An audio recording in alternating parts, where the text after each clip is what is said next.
शिलावृत जो कभी जीवन शहर कहलाता था, आज एक जीती जागती कब्रगाह था। एक रहस्यमयी अभिशाप राज्य को धीरे धीरे पत्थर में बदल रहा था।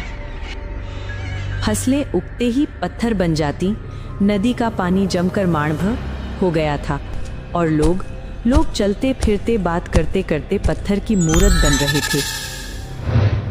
न जाने कब इस राज्य से ये अभिशाप खत्म होगा और हमारे राज्य में दोबारा खुशियां लौटेंगी। ये अभिशाप कभी खत्म नहीं होगा चाचा जी, क्योंकि राजा के उन विचित्र सवालों के जवाब कोई नहीं दे सकता। किसी के पास नहीं है उनके उत्तर।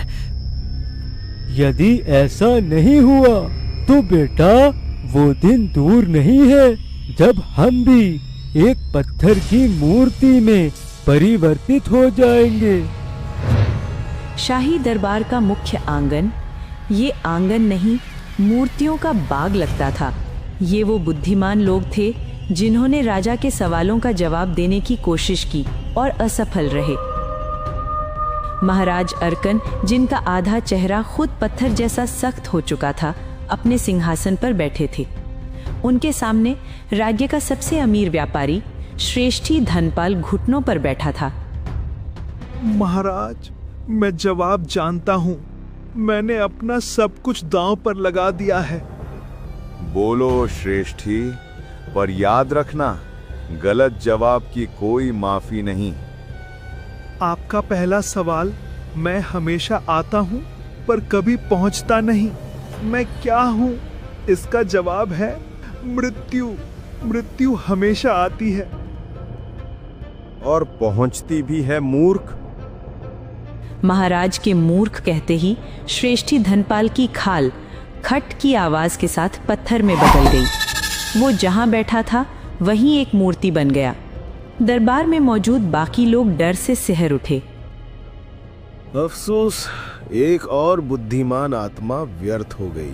महाराज, आपको ये खेल बंद कर देना चाहिए।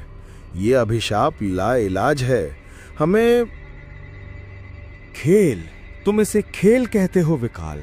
मेरा राज्य मर रहा है और तुम क्या कर रहे हो? मैं वही कर रहा हूं जो जरूरी है महाराज। मैं अनाज के पत्थर बन चुके भंडारों को सुरक्षित कर रहा हूं। मैं प्रजा को संभाल रहा हूं। ढिंढोरा पिटवा दो पूरे राज्य में।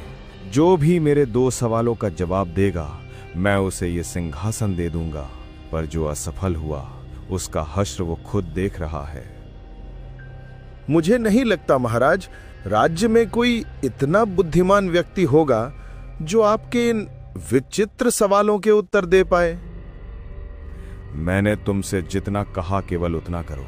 उन्हें बताओ, मेरा पहला सवाल है, मैं हमेशा आता हूं पर कभी पहुंचता नहीं, मैं क्या हूं?